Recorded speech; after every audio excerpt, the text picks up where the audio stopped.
हाँ जी बच्चे, तो आज की क्लास में हम स्टार्ट कर रहे हैं अपने सेकंड पेपर कॉम्प्लेक्स की यूनिट नंबर 4। जो अभी तक वीडियोस आपके पास ऑनलाइन आई है वो यूनिट नंबर 3 था। तो नेक्स्ट स्टार्ट कर रहे हैं बच्चे, हेडिंग लगाओ यूनिट नंबर 4 जिसका नाम है बच्चे सिंगुलैरिटी। तो मोस्ट इम्पोर्टेंट कंसेप्ट है बच्चे, डिटेल में करवाऊंगा क्योंकि जो बच्चे नेट की प्रिपरेशन कर रहे हैं उनके लिए ये पूरी बुक इम्पोर्टेंट है। तो सबसे पहले थोड़ा सा एनालिटिक फंक्शन के बारे में फिर से लिखो जिससे सिंगुलैरिटी अच्छे से समझ में आए। तो हेडिंग लगाएं फिर से एनालिटिक फंक्शन, तो एक बार रिवाइज भी हो जाएगा, साथ में एक बार फिर से रिकवर हो जाएगी पूरी बातें। तो लिखें a function f z is said to be analytic if it is differentiable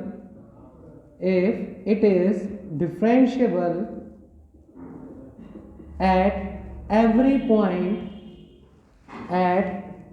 point of domain D। यानी डोमेन डी कैसी भी शेप का हो सकता है बच्चे, डोमेन डी के अगर हर पॉइंट के ऊपर फंक्शन डिफरेंशिएबल है तो फिर वो फंक्शन एफ जेड क्या कहलाएगा, एनालिटिक फंक्शन। तो जैसे फॉर एग्जांपल ये कोई भी डोमेन है कैसी भी शेप का, इसके अंदर इनफाइनाइट पॉइंट होंगे, अगर उन सभी पॉइंटों पे फंक्शन क्या हो, डिफरेंशिएबल, तो फिर हम उस फंक्शन को क्या कहेंगे इस प्लेन में, एनालिटिक फंक्शन। अब डिफरेंशिएबल का मतलब अगर इस पॉइंट पर डिफरेंशिएबल प्रूव करना है तो इसके नेबरहुड में जितने भी पॉइंट होंगे उन सब पे फंक्शन क्या होना चाहिए, डिफरेंशिएबल। अब सोचो इतने सारे पॉइंटों पर डिफरेंशिएबल प्रूव करेंगे तो जाकर इस पॉइंट पर क्या होगा, डिफरेंशिएबल। ऐसे करके हर पॉइंट पे क्या प्रूव करेंगे, डिफरेंशिएबल। अगर आ गया तो ये फंक्शन क्या कहलाएगा, एनालिटिक फंक्शन। फिर लिखो necessary condition for analytic function. किसी एनालिटिक फंक्शन के लिए कौन सी कंडीशन ऐसी है जो सेटिस्फाई होनी ही चाहिए अगर उसको अपना फंक्शन एनालिटिक बनाना है। तो बच्चे उस इक्वेशन को बोलते हैं CR इक्वेशन। CR इक्वेशन दो होती हैं, del you upon del x बराबर होना चाहिए del we upon del Y, और second CR equation del you upon del Y बराबर होना चाहिए माइनस का del we upon del x. तो बच्चे अगर किसी क्वेश्चन में ये दो CR इक्वेशन सेटिस्फाई होगी तो फंक्शन में भी एनालिटिक, ये नहीं कहेंगे एनालिटिक होगा ही, पॉसिबिलिटी है कि वो फंक्शन क्या बन जाए, एनालिटिक। पर एनालिटिक होने के लिए उसको क्या ही होना पड़ेगा, डिफरेंशिएबल। तो हल्का सा नोट लगाकर लिखें, if CR equation not satisfied, पहला note, if CR equation not satisfied, अगर CR इक्वेशन सेटिस्फाई ही नहीं हो रही तो एक बात क्लियरली बोल सकते हो कि function F Z is not analytic. फिर एक बात तो क्लियर है कि वो फंक्शन कभी भी एनालिटिक नहीं होगा, कब, अगर उसमें CR इक्वेशन ही क्या ना हो, सेटिस्फाई। पर सेकंड पे लिखो ये सबसे इंपॉर्टेंट नोट है, if CR equation are satisfied, अगर किसी क्वेश्चन में CR इक्वेशंस क्या हो जाए, satisfy, then f z may be का मतलब होता है हो सकता है, अभी भी ये नहीं है कि होगा ही, may be an analytic function. यानी अगर किसी फंक्शन के अंदर CR इक्वेशन क्या हो रही है, सेटिस्फाई, तो फंक्शन की पॉसिबिलिटी है कि वो क्या बन सकता है, एनालिटिक। पर होगा ही, ये जरूरी नहीं है। अगर उसको एनालिटिक होना है तो उसको मेन चीज तो यही प्रूव करनी है कि वो फंक्शन क्या होना चाहिए, डिफरेंशिएबल। अब हेडिंग लगाओ सिंगुलर पॉइंट या कह दो सिंगुलैरिटी। तो हेडिंग लगाएं सिंगुलर पॉइंट या सिंगुलैरिटी। उठो दो बच्चे, इसको करो फटाफट नोट। तो नेक्स्ट हेडिंग लगा रहे हैं हम लोग, जो चैप्टर का नाम है सिंगुलर पॉइंट या फिर सिंगुलैरिटी। तो देखते हैं क्या चीज होती है। तो पेपर में सेक्शन ए के अंदर 2 मार्क्स में ये डेफिनेशन पूछेगा ही पूछेगा। तो हेडिंग लगाएं सिंगुलर पॉइंट या इसको बोलते हैं सिंगुलैरिटी,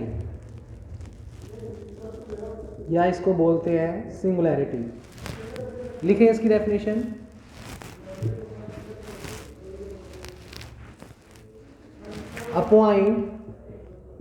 अपॉइंट हिंदी में इसका नाम जरूर लिखें बच्चे, इसको बोलते हैं विचित्र हल। सिंगुलर पॉइंट को बोलते हैं विचित्र बिंदु। नाम से पता लग रहा है जो अलग हो, कुछ डिफरेंट हो, उसे ही हम सिंगुलैरिटी कहेंगे। तो a point at which function ceases to be analytic. ceases का मतलब होता है रुकना। तो अभी बताते हैं इस पूरी लाइन का मीनिंग क्या बनेगा। ceases to be analytic, then this point is called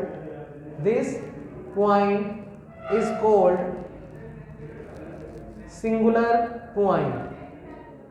This point is called singular point. बच्चे ये सबसे सिंपल डेफिनेशन है सिंगुलर पॉइंट की। क्या कहते हैं, अगर कोई फंक्शन किसी पॉइंट पर एनालिटिक होने से रुक रहा है, यानी ये वो पॉइंट है जिसमें ये फंक्शन कभी भी एनालिटिक नहीं होगा।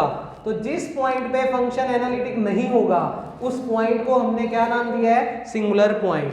फॉर एग्जांपल लिखो, एक एग्जांपल कि ceases टू बी एनालिटिक से मतलब क्या है हमारा। मान लो मेरा फंक्शन fz है 1/z-1। बच्चे मुझे ये बताओ ये फंक्शन कब एनालिटिक नहीं होगा, जब इसका डेरिवेटिव एग्जिस्ट ना करे। एक बार मन ही मन इसका डेरिवेटिव करवाना, क्या होगा, हाँ जी 1/z का -1/z²। मुझे बताओ ये डेरिवेटिव किस पॉइंट पर एग्जिस्ट नहीं कर रहा, 1 पे। z को 1 रखोगे तो नीचे 0 बन जाएगा, किसी के नीचे 0 क्या बनेगा, इन्फिनिटी। इसका मतलब 1 के ऊपर इसका डेरिवेटिव एग्जिस्ट नहीं कर रहा। तो 1 ऐसा पॉइंट है जो इस फंक्शन को एनालिटिक होने नहीं दे रहा, और जो पॉइंट फंक्शन को एनालिटिक होने नहीं देते उन्हीं पॉइंट्स को हम क्या बोलते हैं, सिंगुलर पॉइंट। तो इस क्वेश्चन में z = 1 कौन सा पॉइंट है, सिंगुलर पॉइंट। क्यों, क्योंकि z = 1 पे ये फंक्शन एनालिटिक नहीं है, क्योंकि उसका डेरिवेटिव एग्जिस्ट नहीं कर रहा। तो लिखो शब्दों में, here fz is not analytic at z = 1। इसका मतलब z बराबर 1 एक ऐसा बिंदु है जिस पर ये फंक्शन एनालिटिक होने से रुक रहा है, एनालिटिक नहीं हो पा रहा। तो उसी पॉइंट को हम क्या कहेंगे, सो z = 1 is called singular point. तो ये सबसे सिंपलेस्ट डेफिनेशन है सिंगुलर पॉइंट या सिंगुलैरिटी की। तो उन फंक्शनों में हमें सिंगुलैरिटी देखने को मिलेगी जिनमें हमें कुछ ऐसे पॉइंट्स मिले जिन पे वो फंक्शन एनालिटिक होने को तैयार नहीं है। पर जो लास्ट वीडियो में आपको मैक्सिमम मॉडुलस में एंड में सिंगुलैरिटी के बारे में थोड़ा बहुत बताया था, एक बार फिर रिपीट कर रहा हूँ। बच्चे सिंगुलैरिटी को कभी भी इस डेफिनेशन के थ्रू नहीं देखेंगे, हम हमेशा सिंगुलैरिटी को हिंदी वर्ड से देखेंगे। हिंदी में इसका मीनिंग क्या है, विचित्र। विचित्र का मतलब अगर किसी चीज में कुछ डिफरेंट चीज मिल रही है तो वो डिफरेंट चीज ही हमारे लिए किस पॉइंट का काम करेगी, सिंगुलर पॉइंट। जैसे जो आपको कल एग्जांपल दिया था एक ड्रेस कोड का, कि मान लो किसी फंक्शन के अंदर 15 बंदों को इन्विटेशन दिया गया है और उन 15 बंदों को कहा गया था कि वो कोड के अंदर क्या पहन कर आएंगे, कोट पैंट। 14 बंदे पहन कर आए पर एक नहीं पहन के आया, तो जो एक नहीं पहन के आया वो हमारे लिए किसका काम करेगा, सिंगुलर पॉइंट। फिर दूसरा एग्जांपल दिया था, अब मान लो कोड के अंदर आपको 15 बंदे जो बुलाए हैं उनको कुर्ते पजामे में आना है। 14 बंदे आए पर एक बंदा किस में आया, कोट पैंट में। तो अब कोट पैंट वाला क्या कहलाएगा, विचित्र बिंदु। अब नेक्स्ट आपको कुछ बातें कही थी, अगर हमारा फंक्शन इस डोमेन के हर पॉइंट पे एनालिटिक है, हर पॉइंट पे फंक्शन क्या है, एनालिटिक। अगर हर पॉइंट पे ही एनालिटिक है तो इसका मतलब ऐसा कोई पॉइंट ही नहीं है जिसमें फंक्शन एनालिटिक ना हो। सारे पॉइंटों पे एनालिटिक है, इसका मतलब सारे पॉइंट एक जैसे हैं। एक जैसे हैं तो हमें सिंगुलैरिटी नहीं मिलेगी। दूसरा क्वेश्चन मैं आपसे ये बोल रहा हूँ कि अगर मेरा फंक्शन इस पूरे प्लेन में ही एनालिटिक नहीं है, ध्यान से सुनना, पूरे प्लेन में क्या नहीं है, एनालिटिक नहीं है। अगर पूरे प्लेन में एनालिटिक नहीं है तो भी सारे पॉइंट कैसे हैं, एक जैसे। तो इस केस में भी हमें सिंगुलैरिटी नहीं मिलेगी। हालांकि इस डेफिनेशन को देखते हैं तो ये कहते हैं कि अगर फंक्शन जिस पॉइंट पर एनालिटिक नहीं है उस पॉइंट को क्या कहेंगे, सिंगुलर पॉइंट। पर सिंगुलर पॉइंट का एक मीनिंग विचित्र भी होता है। जब मैं कह रहा हूं कि इस पूरे प्लेन में अगर 10 पॉइंट हैं तो 10 के 10 पॉइंटों पे फंक्शन एनालिटिक नहीं है, तो वो 10 के 10 पॉइंट एक जैसी ड्रेस में है, वो 10 के 10 पॉइंट ही कोट पैंट है। तो अगर 10 के 10 के कोट पॉइंट है तो फिर उनमें कोई डिफरेंट नहीं है, और अगर कोई डिफरेंट ही नहीं है तो इसमें सिंगुलैरिटी नहीं है। मोस्ट इंपॉर्टेंट नोट है बच्चे, नेट के पेपर में पूछा जाता है। हम कंफ्यूज भी रहते हैं। क्या कंफ्यूज रहते हैं? हमने एक लाइन रटी हुई है कि जो फंक्शन किसी पॉइंट पर एनालिटिक नहीं है उस पॉइंट को हमने क्या बोल दिया, सिंगुलर। तो ये तो बड़े आसानी से समझ आ गई कि अगर पूरे प्लेन के अंदर फंक्शन एनालिटिक है तो सिंगुलैरिटी है ही नहीं, क्योंकि कोई ऐसा पॉइंट ही नहीं है जिसके ऊपर ये फंक्शन एनालिटिक ना हो। पर ये ध्यान से सुनो, अगर पूरे प्लेन के अंदर कोई भी ऐसा पॉइंट नहीं है जिस पे ये फंक्शन एनालिटिक नहीं है, तो इसका मतलब ये नहीं कहेंगे कि इसमें सारे पॉइंट ही सिंगुलर पॉइंट है। नहीं, जब सारे ही फंक्शन सारे ही पॉइंटों पे फंक्शन एनालिटिक नहीं है तो इसका मतलब सारे एक जैसे कैटेगरी के हैं, और सारे ही एक जैसी कैटेगरी के हैं तो वहाँ पर विचित्रता नहीं मिली, और जहाँ पर विचित्रता ही नहीं मिली वहाँ पर सिंगुलर पॉइंट भी एग्जिस्ट नहीं करेगा। तो ये दोनों बातें नोट लगाकर लिखवा रहा हूँ, लिखो। नोट नंबर 1, मोस्ट इंपॉर्टेंट बातें हैं ये। मिटो दो बच्चे इसको, और वीडियो में देखना बच्चे ये सारा क्लियर आ रहा है, मतलब ब्लर तो नहीं हो रही ना? ठीक है, तो लगाए बच्चे note number 1।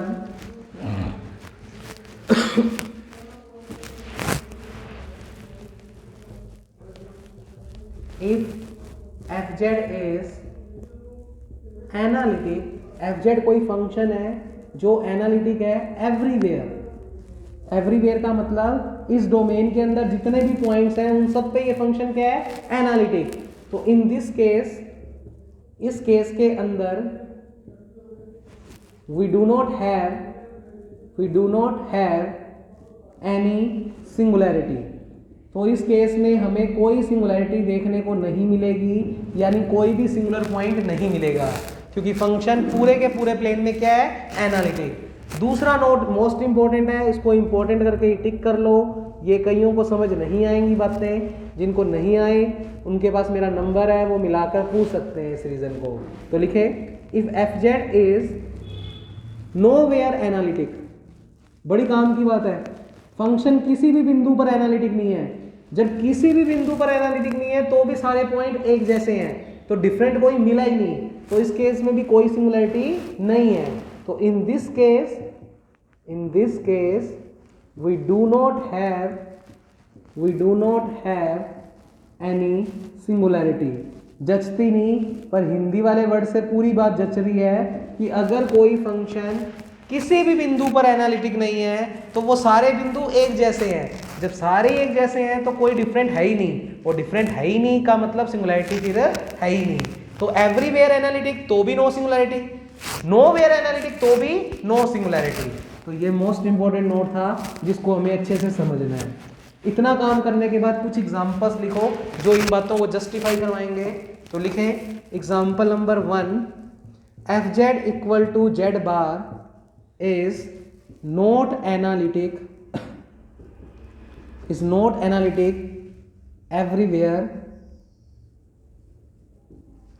everywhere that means fz equal to Z bar no singularity. Bracket में लिख लो, इस फंक्शन में हमें कोई भी सिंगुलैरिटी या सिंगुलर पॉइंट नहीं मिलेगा। अब कैसे नहीं मिलेगा वो देखते हैं। बच्चे क्या लिखा है मैंने कि F Z equal to Z bar एक ऐसा फंक्शन है जो कभी भी कहीं भी एनालिटिक नहीं होता। ये कौन सा वाला नोट क्लियर कर रहा है? सेकंड वाला, कि एफ जेड कोई ऐसा फंक्शन लिया है जो नोवेयर एनालिटिक, जो कहीं भी एनालिटिक नहीं है। और मैंने लिखा भी है कि in this case we do not have any singularity. तो मेरे को प्रूव करके दिखाना है कि F Z equal to Z bar अगर एनालिटिक कहीं भी, पहले तो ये प्रूव कर रहा हूँ कि ये फंक्शन कहीं भी एनालिटिक नहीं होता, और जब एनालिटिक होएगा ही नहीं तो कुछ डिफरेंट है ही नहीं, तो सिंगुलैरिटी हमें नहीं मिलेगी। तो मेन बात इसमें ये प्रूव करनी है कि ये फंक्शन क्यों एनालिटिक नहीं है कहीं भी। तो प्रूव करते हैं, लिखो साथ साथ लिख लो, F Z equal to Z bar, इस फंक्शन को बुला लिया। बच्चे जेड क्या होता है? यस जेड क्या होता है? X plus iota y. तो जेड बार क्या होगा? x minus iota y. बाहर निकालने का तरीका, आयोटा के कोफिशिएंट को चेंज कर दो, प्लस है तो माइनस रख दो। F Z is equal to हो गया x माइनस आयोटा वाई। पहले दिन जो क्लासेस करवाई थी या तुमने बीएससी थर्ड ईयर में पढ़ा हुआ है बच्चे, एफ जेड हमारे अकॉर्डिंग क्या होता है, u प्लस आयोटा वी। तो इसको मार्क कर दो इक्वेशन 1 और इसको मार्क कर दो इक्वेशन 2। फ्रॉम 1 एंड 2 समीकरण 1 और 2 का कंपैरिजन कर दो। तो रियल का रियल से और इमेजिनरी का इमेजिनरी से। रियल u है और इसमें रियल कौन है, x। तो u बराबर आ गया x, इमेजिनरी का इमेजिनरी से। तो आयोटा का कोफिशिएंट v, यहाँ पर आयोटा का कोफिशिएंट माइनस y, तो v की वैल्यू आ गई माइनस का y। तो वहाँ कर रहा हूँ, इनके पार्शियल डेरिवेटिव्स कर दो, मतलब सीआर इक्वेशंस देखते हैं सेटिस्फाई हो रही है या नहीं। तो मैंने उस u और v को बुला लिया, u बराबर x एंड v बराबर माइनस y। हाँ जी बच्चे, del u upon del x, CR equation की चारों चीजें निकाल रहे हैं।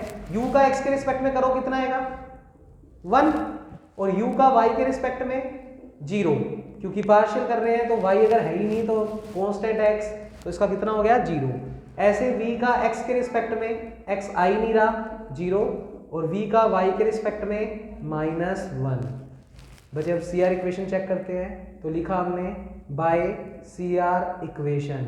हाँ जी बच्चे, सी आर इक्वेशंस क्या होती हैं, del you upon del x बराबर होना चाहिए del we upon del y. Check करो और बताओ क्या बराबर है, क्या u upon x v upon y के बराबर है, नहीं। ये प्लस का 1 है और ये माइनस का 1, तो लिख सकते हो ये बराबर नहीं है। अगर एक भी नहीं हो रही तो इसका मतलब सीआर इक्वेशन ही नहीं हो रही, और अगर सीआर ही नहीं हो रही तो पक्की बात है ये फंक्शन कहीं भी एनालिटिकल नहीं है। तो लिख दो इसके बाद लाइन। दूसरी चाहिए हो रही हो तो भी कोई फर्क नहीं पड़ता, वैसे दूसरी हो रही है तो अगर कोई भी एक नहीं हो रही तो ओवरऑल सीआर ही नहीं हो रही, और लिखवाया है तुम्हें आज नोट कि अगर सीआर ही सेटिस्फाई नहीं हो रही तो वो फंक्शन कहीं भी एनालिटिकल नहीं है। तो लिखो so F Z is not analytic everywhere. तो ये किसी भी बिंदु पर विश्लेषिक फलन नहीं है, और अगर है ही नहीं विश्लेषिक फलन किसी भी बिंदु पर तो कोई डिफरेंट पॉइंट मिला ही नहीं, तो आप लिख सकते हो तो इसका मतलब इस function F Z equal to Z bar में कोई सिंगुलैरिटी भी नहीं है। ये सिर्फ उस नोट से हमने लिख दिया कि अगर कोई फंक्शन कहीं भी एनालिटिक नहीं है तो सारे पॉइंट एक जैसे हैं, और सारे ही एक जैसे हैं तो उस केस में भी हमें सिंगुलैरिटी नहीं मिलेगी। इसी के जैसा एक एग्जाम्पल और, जिससे ये थोड़ी बात और अच्छे से समझ आएगी। लिखें एग्जाम्पल नंबर 2। नेक्स्ट एग्जाम्पल लिखें example number 2। F Z equal to mod z का स्क्वायर इज नोवेयर एनालिटिक। ये फंक्शन भी किसी भी बिंदु पर एनालिटिक नहीं होता, वो ब्रैकेट में लिख लो। अगर किसी भी बिंदु पर एनालिटिक नहीं है तो ये भी सारे एक जैसे पॉइंट हैं, तो इस केस में भी कोई सिंगुलैरिटी नहीं मिलेगी। यानी हम कोई ऐसा पॉइंट ढूंढ ही नहीं पाएंगे जिस पे ये फंक्शन एनालिटिक ना हो, क्योंकि कहीं भी नहीं है तो सारे एक जैसे हैं। सारे एक जैसे हैं तो विचित्र बिंदु मिलेगा ही नहीं। अब इसको कैसे सोल्व करें बच्चे, मोड जेड का स्क्वायर का मतलब क्या होता है, कॉम्प्लेक्स नंबर का मोड। तो थोड़ा सा साइड में लिखा, मोड जेड के स्क्वायर का फॉर्मूला बोलो क्या होता है, x square plus y square. Under the root वैसे होता है रियल पार्ट का स्क्वायर प्लस इमेजिनरी, वो मोड जेड की वैल्यू, पर स्क्वायर की बात कर रहे हैं तो क्या आएगा, x square plus y square रख दो। तो ये बन गया f Z is equal to x square plus y square.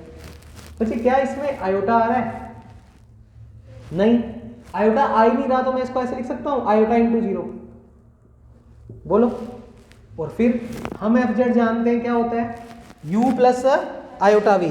हम जानते हैं एफ जेड क्या होता है, u प्लस आयोटा वी रख दिया। कर दो साथ साथ नोट, ये इक्वेशन नंबर 1, ये इक्वेशन नंबर 2। रियल और इमेजिनरी का कंपैरिजन कर दो। तो रियल पार्ट है u और यहाँ पर ये पूरा रियल पार्ट है, तो u आ गया x square plus y square, जबकि v की वैल्यू आ गई 0। वही सी आर इक्वेशंस निकाल दो। तो del you upon del x करेंगे तो 2x, del you upon del y करेंगे तो 2y, और इसी क्रम में v का x के रिस्पेक्ट में करेंगे तो 0, और v का y के रिस्पेक्ट में करेंगे तो 0। सी आर इक्वेशन लगा दो, बाय सी आर इक्वेशन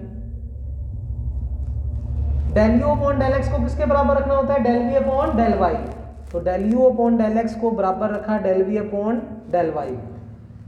और तुमसे अगर एक छोटी सी बात पूछ लो तो तुमने तो यही कहना है कि सेटिस्फाई हो रही है, नहीं हो रही, क्योंकि ये 2x है और ये है 0। ऐसा कोई हो सकता है 2x को तुम 0 के बराबर रखोगे तो उससे किसकी वैल्यू आएगी? x की।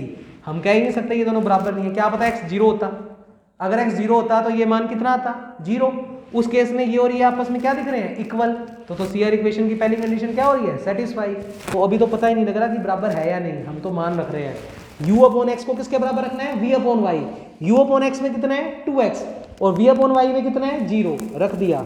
तो ये बना 2x बराबर 0। कैसे तुम कह सकते हो ये बराबर नहीं है? कह सकते हो, उस केस में तो कह पा रहे थे, उसमें देखो एग्जैक्ट वैल्यू आ गई थी। तो 1 और -1 को हम रिलेट कर सकते हैं कि वो बराबर नहीं है। इसको कैसे रिलेट कर सकते हो कि बराबर नहीं है? अगर मान लो x का मान 0 हुआ तो 0 × 2 0, तो ये और दोनों ये क्या हो गए? इक्वल। तो यहाँ से हमें वैल्यू मिलेगी। यहाँ पर अभी हम ये कह ही नहीं सकते कि ये बराबर है या बराबर नहीं है। तो हमने तो इन दोनों को बराबर रखा CR के अकॉर्डिंग, और यहाँ से लिखो x की वैल्यू कैलकुलेट होकर कितनी आई? 0। ऐसे ही del you upon del Y को किसके बराबर? Minus del we upon del X. पहले देख लो फिर स्पीड से नोट कर लेना। हाँ जी बच्चे, del you upon del y की वैल्यू बोलो 2y, और minus del we upon del x तो माइनस की 0। माइनस की 0 का कोई मीनिंग नहीं होता, तो यहाँ से y का मान भी कितना आया? 0। बिल्कुल कह सकते हैं कि इस क्वेश्चन के अंदर CR इक्वेशन सिर्फ एक पॉइंट पर सेटिस्फाई हो रही है, जब x भी कितना हो? 0, और y भी कितना हो? 0। अदरवाइज अगर x 0 के बराबर नहीं है, अगर x 0 के बराबर नहीं है तो ये चीज कभी 0 नहीं बनेगी। अगर ये 0 नहीं बनेगी तो ये और ये इक्वल नहीं होगी, तो इसका मतलब ये इक्वेशन सेटिस्फाई नहीं होगी। और अगर CR सेटिस्फाई नहीं हो रही तो फंक्शन एनालिटिक नहीं है। पर अगर x 0 है और y 0 है तो ये दोनों बराबर आ रही है, और बराबर आ रही है तो CR इक्वेशन क्या हो रही है? सेटिस्फाई। पर सिर्फ किस पॉइंट पे? जब x भी 0 होगा और y भी 0। और जब x और y 0 0 के बराबर नहीं होंगे तो ये फंक्शन CR इक्वेशन को ही सेटिस्फाई नहीं कर रहा, तो उस केस में तो ये फंक्शन एनालिटिक नहीं है। पर अब एक पॉसिबिलिटी है कि ओरिजिन के ऊपर ये फंक्शन क्या हो सकता है? एनालिटिक। तो लिखो इसमें हियर। तो ये थोड़ी एक्स्ट्रा लेवल की बातें चल रही है बच्चे, अगर समझ पा रहे हो तो बहुत अच्छी बात है। इसके बाद से लाइनें लिखो। इफ, पहले तो केस लिखा, अगर x और y 0 0 के बराबर ही ना हो तो CR इक्वेशन ही सेटिस्फाई नहीं हो रही, then CR equation not satisfied. और अगर क्वेश्चन में CR इक्वेशन ही सेटिस्फाइड नहीं हो रही तो आप कह सकते हो fz equal to mod z का स्क्वायर इज नॉट एनालिटिक। तो अगर x और y 0 0 के बराबर ना हुए तो फिर CR इक्वेशन सेटिस्फाई नहीं होंगी, और अगर CR नहीं होती सेटिस्फाई तो क्लियरली कह सकते हैं वो फंक्शन एनालिटिक नहीं है। पर एक पॉसिबिलिटी हमें दिखी है, तो केस नंबर 2 लिखा हमने, but if x is equal to 0, परंतु यदि x 0 और y किसके बराबर हो? 0 के, देन CR इक्वेशन तो satisfy, then CR equation are satisfied. इस केस में CR इक्वेशंस क्या हो रही हैं? सेटिस्फाइड। तो हम ये कोई कहेंगे फंक्शन एनालिटिक है, मे बी एनालिटिक। तभी आपको नोट लगवाया था कि CR होने का मतलब कभी भी ये नहीं होता कि वो फंक्शन क्या होगा? एनालिटिक। तो लिखा हमने, so function fz may be analytic. होगा ये नहीं पता, हो भी सकता है। अब CR अगर सेटिस्फाई हो रही है तो पॉसिबिलिटी बन चुकी है कि हो सकता है और नहीं भी। अप्रूव कर देता हूं कि ये अभी भी एनालिटिक नहीं है डायग्राम से। बच्चे किस पॉइंट पे एनालिटिक होने की पॉसिबिलिटी है? सिर्फ ओरिजिन पे। तो अगर हम जेड प्लेन बनाएं तो बच्चे जेड प्लेन में ये कौन सी एक्सिस होती है? रियल, और ये वाली एक्सिस इमेजिनरी। बच्चे किस पॉइंट पे मे भी पॉसिबिलिटी है ये फंक्शन क्या हो जाए? एनालिटिक। कौन से पॉइंट पे? ओरिजिन। कहां पर होता है ओरिजिन? यही होता है, इस पे x भी 0 और y भी 0। अब सोचो, सिर्फ ये एक पॉइंट ऐसा मिला है जिस पे CR सेटिस्फाई हो रही है, तो सिर्फ इस पॉइंट पे ये फंक्शन में भी क्या हो सकता है? एनालिटिक। पर देखते हैं क्या इस पॉइंट पर एनालिटिक होगा। बच्चे हमें अगर किसी पॉइंट पे फंक्शन को एनालिटिक प्रूव करना है तो बेसिक डेफिनेशन, उस पॉइंट के नेबरहुड में जितने भी पॉइंट होंगे उन पॉइंटों पे फंक्शन क्या होना चाहिए? डिफरेंशिएबल। इसका नेबरहुड बहुत छोटा, दिखाने में थोड़ा सा बड़ा दिखा रहा हूं, पर एक्चुअल में बहुत ही छोटा है, बहुत ही छोटा। पर चाहे कितना ही छोटा ले लें बच्चे, 0 0 के नज़दीक में 0.000001 होता है, और 0.00001 क्या 0 के बराबर होता है? जो इस 0 0 का नेबरहुड है वो बिल्कुल बहुत छोटा है, ये तो मैंने दिखा दिया, बड़ा बहुत ही छोटा है, बस इतनी सी वैल्यू रख रहा है कि 0.000001। पर इतना बताओ कि इसके नेबरहुड में 0.000001 तो आ रहा है, और ऐसे ही y की वैल्यू भी 0.00001 आ रही है। क्या वो x और y की वैल्यू जो पॉइंटों में मैं बोल रहा हूँ, क्या वो 0 के बराबर है? क्या नहीं। अगर वो 0 के बराबर नहीं है तो प्रूव कर चुके हैं जो भी पॉइंट 0 के बराबर नहीं है उन पे ये CR इक्वेशन सेटिस्फाई नहीं हो रही, तो उन सभी पॉइंटों पे फंक्शन एनालिटिक नहीं है। तो अगर मुझे इस पॉइंट पे मे भी पॉसिबिलिटी थी एनालिटिक होने की, तो मैंने चेक की, तो जब मैंने इसके नेबरहुड को देखा तो उस नेबरहुड के अंदर जो भी पॉइंट आ रहे हैं वो 0 0 के अलावा है, और 0 0 के अलावा पे तो CR इक्वेशन ही सेटिस्फाई नहीं हो रही। तो इसका मतलब ये इस पॉइंट पे भी डिफरेंशिएबल नहीं है, और अगर ये इस पॉइंट पर डिफरेंशिएबल नहीं है तो इस पॉइंट पर भी एनालिटिक नहीं है। CR हो रही थी इस पे, पर इसके नेबरहुड में जब डिफरेंशिएबिलिटी चेक की तो ये फंक्शन डिफरेंशिएबल होने को तैयार नहीं है। इसका मतलब इस पॉइंट पे भी फंक्शन एनालिटिक नहीं है। तो सिर्फ एक ही पॉइंट था जिसपे एनालिटिक हो सकता था, और उस पे भी एनालिटिक नहीं हो रहा। इसका मतलब ये फंक्शन किसी भी पॉइंट पर एनालिटिक नहीं है। अब किसी भी पॉइंट पे एनालिटिक नहीं है, इसका मतलब कोई भी डिफरेंट पॉइंट नहीं है, सारे एक जैसे हैं, तो इस केस में भी हमें सिंगुलैरिटी नहीं मिलेगी। कहानियां समझ रहे हो क्या बच्चे? बहुत डीप में समझा रहा हूँ सिर्फ नेट के लिहाज से, अदरवाइज इसको अगर यूनिवर्सिटी के हिसाब से खत्म करना होता तो आज ये शायद खत्म भी हो चुका होता डेफिनेशन है तो, पर आज एक भी डेफिनेशन नहीं कर पाए अभी तक, तो उसी में उलझे हुए हैं कि एनालिटिक क्या होता है और सिंगुलैरिटी का बेसिक मीनिंग क्या होता है। कुछ समझ में आ रही है क्या बच्चे? तो इसके बाद लाइनें लिखो। हेयर FZ, तो इसको बस समझा सकते हैं, उसके लिखना तो एक लाइन में ही है। Here FZ is not analytic at origin. दिया गया फंक्शन इस मूल बिंदु पर भी विश्लेषिक यानी एनालिटिक नहीं है। क्यों?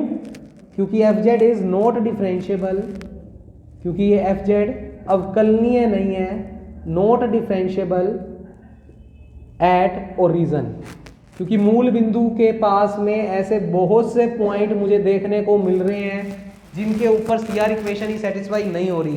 इसका मतलब इसके आस पड़ोस में ऐसे कई सारे पॉइंट हैं जिन पे ये फंक्शन डिफरेंशिएबल नहीं है, तो इस पे भी डिफरेंशिएबल नहीं होगा, और अगर इस पे डिफरेंशिएबल ही नहीं होगा तो इस पे फिर एनालिटिक भी नहीं होगा। तो ओरिजिन पे एक पॉसिबिलिटी बन रही थी एनालिटिक होने की, वो भी नहीं है, उसके अलावा तो है ही नहीं। तो ओवरऑल लिख दो FZ equal to mod Z का स्क्वायर इज नोवेयर एनालिटिक। पहले नोवेयर नहीं लगा सकता था क्योंकि ओरिजिन पे एक पॉसिबिलिटी बनी थी, पर फिर ओरिजिन ने भी मना कर दिया, तो अब लिख सकते हो FZ equal to mod Z square is nowhere analytic. ये फंक्शन किसी भी बिंदु पर एनालिटिक नहीं है, और अगर किसी पे भी नहीं है तो कोई डिफरेंट पॉइंट ही नहीं है, तो लिख सकते हो। तो इस फंक्शन के पास भी कोई सिंगुलैरिटी नहीं है। जब कुछ डिफरेंट ही नहीं है तो सिंगुलैरिटी की बात करेंगे ही नहीं। सिंगुलैरिटी तो तब करेंगे जब कुछ डिफरेंट मिले।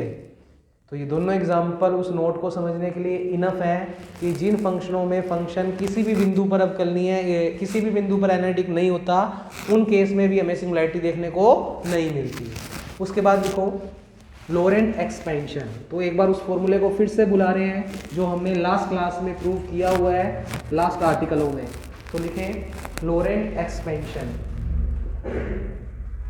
लोरेंट एक्सपेंशन।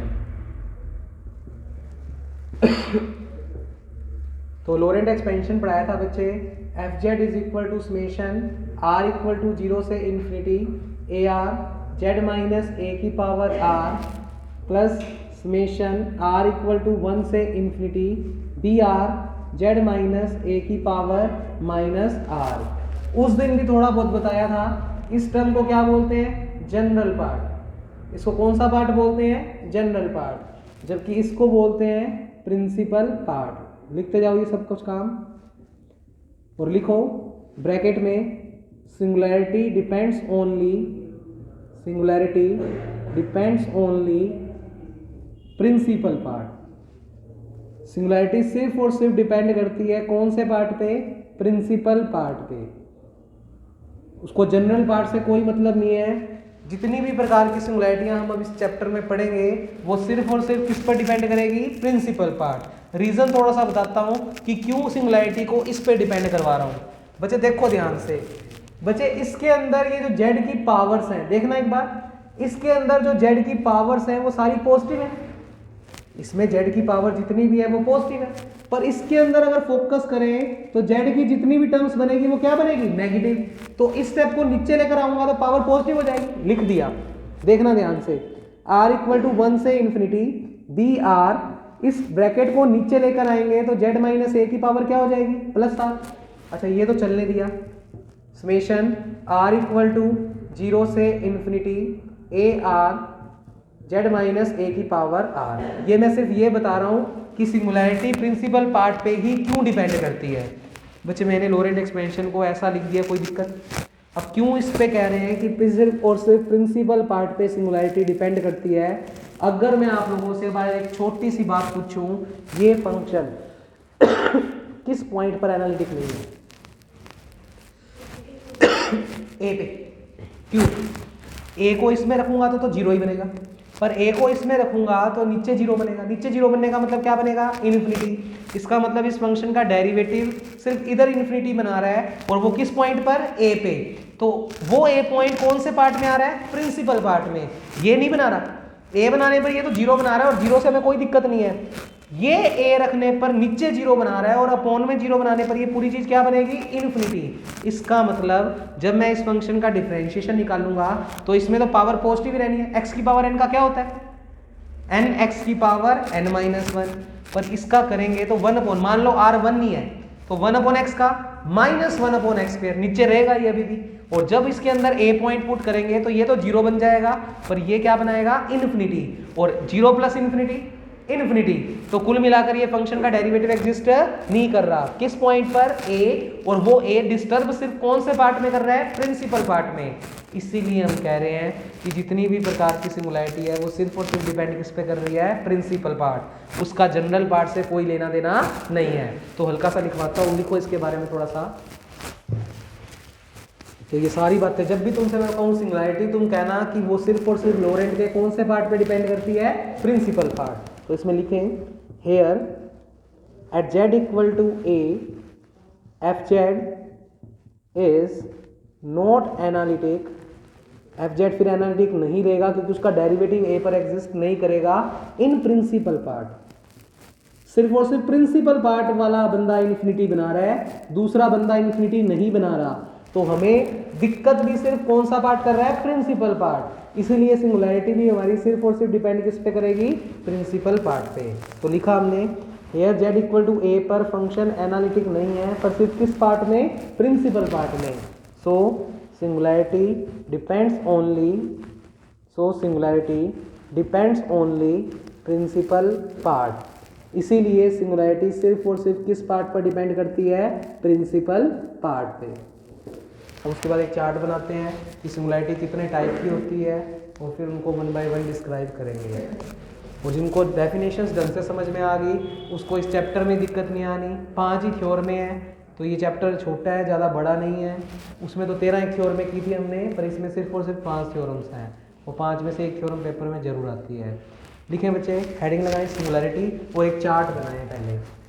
हाँ जी, आज की क्लास में अभी तक हमने क्या पढ़ा, सिंगुलैरिटी का सिंपल भाषा में अगर मीनिंग कहें तो कौन सा बिंदु, विचित्र। हिंदी वर्ड याद रखना है, कुछ डिफरेंट मिलेगा तो ही क्या मिलेगी, सिंगुलैरिटी। फिर लिखें बच्चे चार्ट बना के कि सिंगुलैरिटी कितने टाइप की होती है। तो बच्चे सिंगुलैरिटी 2 टाइप की होती है। कितने टाइप की होती है, 2 टाइप। तो हेडिंग लगाएं सिंगुलैरिटी, ऐसे चार्ट बनाओ थोड़ा सा, पेपर में भी बना के आ जाना। अगर सेक्शन बी में पूछता है कि डिस्क्राइब करो सिंगुलैरिटी के बारे में, तो ये सारा कुछ बना कर आओगे। इसमें लिखें आइसोलेटेड सिंगुलैरिटी, और इसके साथ लिखो नॉन आइसोलेटेड सिंगुलैरिटी। तो मेन तो 2 टाइप की होती है, आइसोलेटेड और नॉन आइसोलेटेड। फिर लिखो आइसोलेटेड सिंगुलैरिटी में इसमें बच्चे 3 टाइप है। तो आइसोलेटेड को जब हम पढ़ेंगे तो उसके अंदर 3 टाइप देखने को मिलेंगे हमें। पहले में लिखो removable singularity, removable singularity. Second में लिखो पोल्स, और थर्ड में लिखो isolated essential singularity, isolated essential singularity. तो बच्चे फटाफट मेरे साथ चार्ट रिपीट करें। सबसे पहले सिंगुलैरिटी कितने टाइप की है? 2 टाइप, आइसोलेटेड और नॉन। और आइसोलेटेड में कितने टाइप हैं? 3, रिमूवेबल, पोल्स और आइसोलेटेड एसेंशियल। अच्छा, सिंगुलैरिटी की डेफिनेशन मैं आज लिखवा चुका हूं, तो तुम चाहो तो एक बार सिंगुलैरिटी को बुलाकर फिर से लिख देना। क्या लिखोगे? A point at which function ceases to be analytic is called singular point. तो इतना काम तुम कल की क्लास में करके लाओगे। क्या लिखोगे? सिंगुलैरिटी को बुलाकर एक बार उसकी फिर से डेफिनेशन लिख दोगे जो आज लिखवा चुका हूं। फिर कल मैं सीधा किसको स्टार्ट करूंगा? आइसोलेटेड, और उसके टाइप्स, और फिर नॉन आइसोलेटेड। टाइम लगेगा डेफिनेशन को समझने में, क्योंकि यही पूरा चैप्टर है। और ये समझ लो नेट की तैयारी के लिए मोस्ट इंपॉर्टेंट चार्ट है बच्चे। तो मैं दिमाग में रटवा दूंगा तुम्हें कि कैसे होती है सारी सिंगुलैरिटियाँ। तो तुम सिंगुलैरिटी बुला लेना और उसकी डेफिनेशन वही लिख देना। A point at which function ceases to be analytic is called singular point. Example भी लिखवा चुका हूँ, 1/z-1, जहाँ पर z = 1 कौन सा पॉइंट है? Singular point. रीजन वूजन सब बता चुका हूँ। कल आते ही कौन सी स्टार्ट करूंगा? आइसोलेटेड सिंगुलैरिटी, और फिर उसके टाइप्स। कल शायद इतना ही हो पाएगा, फिर करेंगे कौन सी? नॉन आइसोलेटेड, क्योंकि अपने आप में पूरा ग्रंथ है बच्चे, एक एक चीज़ को ढंग से बताना पड़ेगा। एक बार फिर, सिंगुलैरिटी किस पे डिपेंड करती है? Principal part. किस में? क्यों करती है? क्योंकि प्रिंसिपल पार्ट पे जब हम उसका डेरिवेटिव निकालते हैं तो वो इन्फिनिटी बनाता है, और जो बंदे इन्फिनिटी बनाते हैं वो हमें कौन से पॉइंट देते हैं? Singular point. इसीलिए प्रिंसिपल पार्ट पे ही सिर्फ क्या डिपेंड करती है? सिंगुलैरिटी। जनरल पार्ट पे डिपेंड नहीं करती। ओके बच्चे, थैंक यू यार।